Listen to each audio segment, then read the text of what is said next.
안녕하십니까?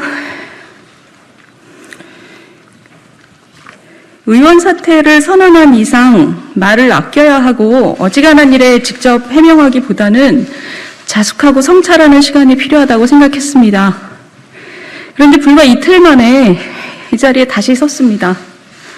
지난 이틀간 저에 관해 도를 넘는 모욕적인 발언들이 이런 발언들을 뿜어내는 여당 정치인들을 더 이상 방치해서는 안 된다고 생각했기 때문입니다. 너무나 어처구니 없는 내용이기 때문에 자연스럽게 수그러들 것이라고 생각했습니다만 누군가의 지시에 따르는 것처럼 조직적으로 행해지는 거짓 선동이 오히려 눈덩이처럼 불어났습니다. 의원직 사퇴를 할 때부터 지은 죄는 많고 염치는 없는 이들에 의해서 흠집내미가 많을 거라고 각오는 했었지만 이틀간의 마타도어는 제 상상을 초월했습니다. 저는 언론의 합리적인 문제제기는 당연하다고 생각합니다. 문제제기와 반박은 공론장에서 이루어지고 국민께서 판단하는 것이 원칙입니다. 민주당의 언론중재법은 이러한 공론장의 기능을 저해하는 악법이라는 것이 제 소신입니다.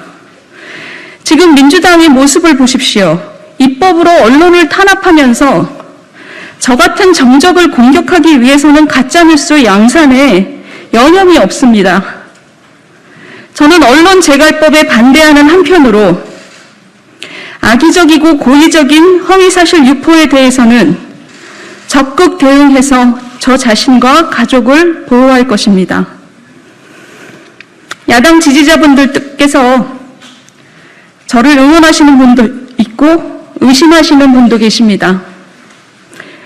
응원에 감사드리고 또 진영 논리를 경계하신 것에도 감사드립니다. 스스로 경계해야만 우리 정치와 민주주의를 살릴 수 있습니다. 먼저 저희 아버님의 투기 의혹에 대해 말씀드리겠습니다. 저는 이혼 후에 부모님께 너무나 죄송했고 부모님 품으로 돌아갈 수 없어 혼자 살며 공부와 일에 매진했습니다. 부모님께 저는 지금도 속상하게 만드는 철부지 딸일 뿐입니다. 어제 보도에서 농사지으려 했는데 이럴 수도 있겠다라는 욕심이 나더라는 아버님 인터뷰를 보며 내가 부모님을 너무 몰랐구나, 너무 떨어져 있었구나 자괴감도 들었습니다. 저희 아버님이 부모님들께 드리는 짧은 자필 편지를 읽어드린 후에 본론으로 다시 돌아오겠습니다. 이 자필 편지는 복사본을 준비해놨습니다. 윤희숙 의원 앱이 되는 사람입니다. 평범한 노년을 살면서 인생의 황혼을 준비한 일이 이렇게 큰 편지 풍파를 일으킬 줄은 몰랐습니다. 출가 외인인 딸 자식에게 이렇게 큰 상처를 주게 돼서 앱이 된 마음은 천갈래 만갈래 찢어집니다. 그동안 제 딸 자식을 응원하시는 많은 국민들께도 늘 과분하다 여기며 감사해하며 살았습니다. 그분들께도 정말 죄송합니다. 딸 자식이 못난 애비 때문에 숱한 모욕을 겪으면서도 자식된 도리를 다하고자 하는데 애비된 자가 어찌 애비된 도리를 다하지 않을 수 있겠습니까? 이번에 문제가 된 농지는 매각이 되는 대로 그 이익을 전부 사회에 환원하겠습니다. 국민 여러분께서 부디 저의 마음을 너그러이 살피시어 제 딸 자식이 아니라 모두 이 못난 애비 탓이라 여겨주시길 간곡히 부탁드립니다. 감사합니다. 윤희숙 의원 부윤홍. 저는 살 날이 얼마 안 남으신 저희 아버님께서 어떤 마음으로 이 편지를 쓰셨을지 생각하면 가슴이 아픕니다. 아마 당신께서는 문제가 뭔지도 모르시면서 무조건 죄송해하고 계신 것 같습니다. 그러나 저는 저희 아버님에게 농지법과 주민등록법 위반 의혹이 있으며 투기 의혹으로 비춰질 여지가 있다는 점을 부정하지 않고 변명하지 않습니다. 저희 아버님은 성실히 조사를 받고 그 결과에 따라 적법한 책임을 지실 것이며 저는 어떤 법적 처분이 있든 그 옆을 지킬 것입니다. 이제 제가 이 자리에 다시 서게 된 본론으로 돌아오겠습니다. 먼저 산업단지와 예비타당성 조사 관련해서 전문가분께서 보내오신 내용을 소개하겠습니다. LH가 추진하는 세종 스마트 국가산단처럼 대규모 사업인 경우 예비타당성 조사를 받아야 하지만 추진 주체가 사전에 입지 및 규모를 정해 기본계획 정도를 수립해 놓아야 예비타당성 조사를 받을 수 있습니다.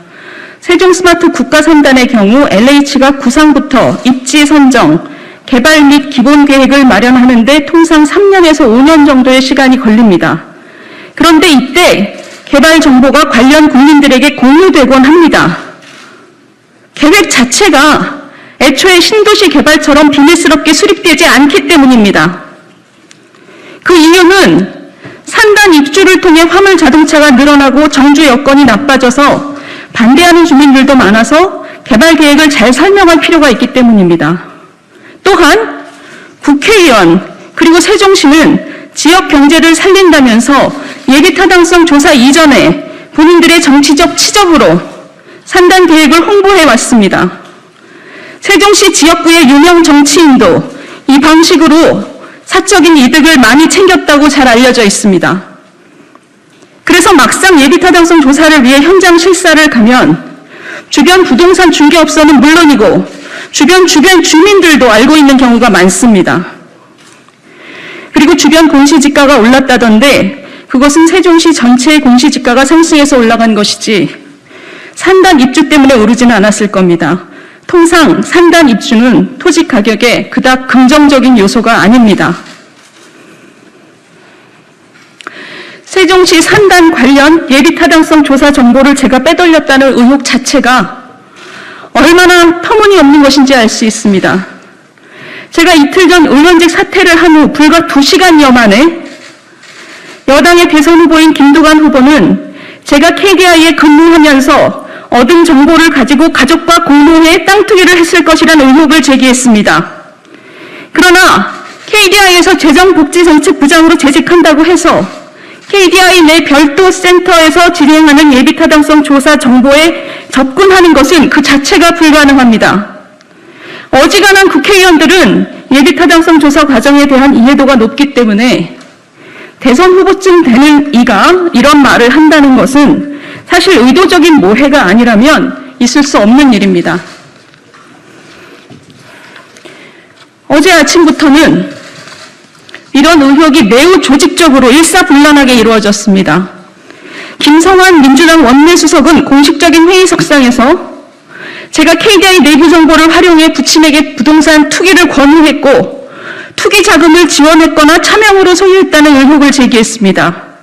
우원식, 김용민, 김남국, 김영배, 전재수, 장경태, 양이원영, 심현영, 민영배, 한준호 여러 여당 의원이 차례차례 나서서 제가 예타 정보를 빼돌리고 박근혜 정부 기재부에서 1년 반 일했던 제 제부가 기재부 내부 정보를 빼돌려서 투기를 도왔다는 의혹을 제기했습니다. 이들 중에는 자신의 의원직을 내건 이도 있습니다. 그런데 문제는 내부자 정보를 이용한 투기라는 심각한 범죄를 타인에게 씌울 때는 구체적인 근거가 있어야 한다는 상식조차 내다 버린 것입니다. 평생 공작 정치나 일삼으며 입으로만 개혁을 부르짖는 정치 몰입애들의 자기 고백입니다. 원래 이런 어처구니 없는 의혹은 해명이 불가능합니다. 어떤 근거도 없기 때문에 반증이 불가능하기 때문입니다. 이게 이들이 정치를 하는 방법입니다. 그러니 저는 지금 저 자신을 공수처에 수사 의뢰하겠습니다. 공수처가 못하겠다면 합수본에 다시 의뢰하겠습니다. 지금도 최강욱, 김의겸 이런 의원들은 재판을 받으면서도 법사위를 비키지도 않고 비판 언론의 재갈을 물리려고 문체위에 버티고 있습니다. 온갖 특권을 장착하고 수사를 받는 게 무슨 공정이고 상식입니까? 저는 국회의원이라는 법적 사회적 방패를 내려놨으니 평범한 시민이 받는 수사를 받을 것입니다. 생전 처음 수사라는 것을 받으면서 보통 사람이 느끼는 그 두려움과 부끄러움을 스스로 헤쳐가겠습니다. 이제 이게 기득권 없이 국민 눈높이를 지키는 제 정치입니다. 지금 제 아버님의 부동산 매매가 있었던 2016년 제 통장 거래 내역이 여기 있습니다. 작년부터 사용한 카카오뱅크를 제외하면 오랫동안 유일하게 가져온 입출금 통장입니다. 아버님 토지계약서도 같이 있으니 언론인 여러분도 거래 전후로 제가 돈을 얼마 벌었고 얼마 썼는지 훤히 보실 수 있습니다. 이것 말고도 필요한 것은 무엇이든 제출하겠습니다. 부동산 거래에 돈을 보탰는지 차명으로 소유했는지 샅샅이 까보십시오. 당시 내부 전산망 접속 기록도 KDI 홍장표 원장님 신속하게 공개해 주십시오. 아버님이 세종에 있는 제 아파트에서 주무시며 부동산 거래를 같이 했다며 소리 높이는 분들, 세종시 아름동 범지기 마을 1008동 CCTV 모두 까보십시오. 구부정한 노인이 방문한 기록이 있는지.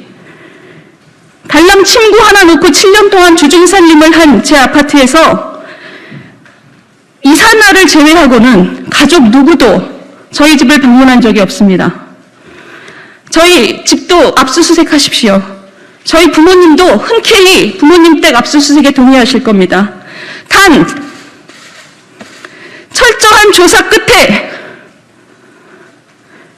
어떤 혐의도 발견하지 못하면 낄낄거리며 거짓 은혜를 작당한 여당 의원들 모두 의원직 사퇴하십시오.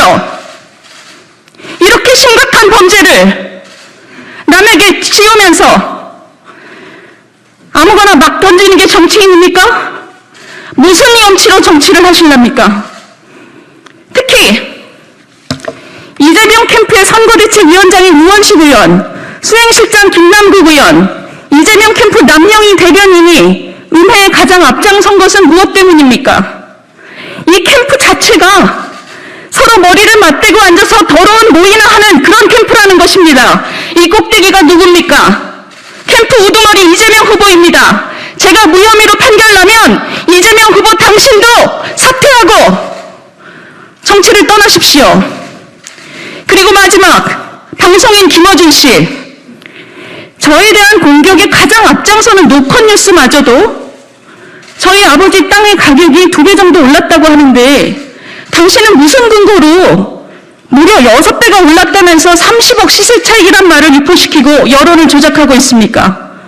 페루가모에 이어서 이번엔 30억입니까? 국민 여러분, 김어준이라는 인물은 우리 정치의 가장 암적인 존재입니다. 이런 행태가 계속 용인돼서는 우리 정치에 내일은 없습니다. 김어준 씨, 당신도 이재명 후보와 손잡고 공적인 영역에서 사라지십시오. 국민 여러분, 눈처럼 새하얀 사람은 없습니다. 그러나 적어도 부끄러움을 아는 사람이 정치를 해야 하지 않겠습니까? 저는 이들의 은혜의 정면으로 맞서서 제 자신을 고발합니다. 제 자신을 벌거벗겨서 조사받겠습니다. 그러니 저한테 죄가 없으면 부디 사악한 음모와 날조된 거짓 선동으로 남을 은혜하고 대한민국을 좀먹으며 숭승장구해온 저들을 정치판에서 몰아내 주십시오. 감사합니다.